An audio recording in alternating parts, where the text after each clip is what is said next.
Alright, I think I've got the solution for this actuator not fitting correctly. So what I did was, it was mounted this way.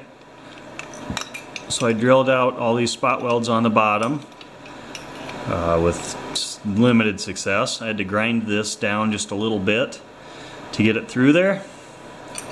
And then I'm going to put it on this way. So now a big offset horn goes that way and this goes down instead of it being this way and hitting that. So I'm gonna put it together like this and then see if,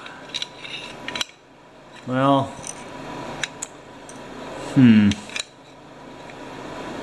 it still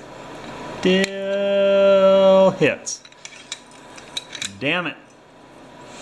Because I don't want to grind on this thing, because if I grind on this and cut it, there's a diaphragm in there, and I almost destroyed it with a drill bit. Oops.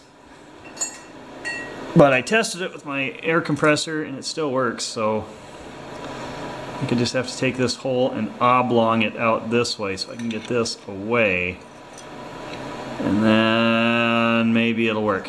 So we'll try that. So I've got it in there, but it's not my proudest work again. I had to squish this down a little bit.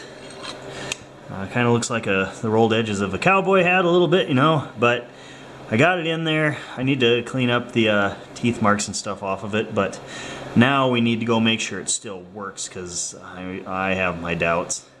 But it goes in there, it hooks up.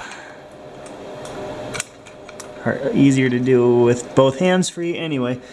I've got clearance between the engine and the turbo. It's in the correct clocked position, except for the center section, but that doesn't matter. That's just holding everything together right now, because that would go there, and then that would go there. The center section didn't really matter for showing this, but let's go check and see that this still works after I've beat the shit out of it.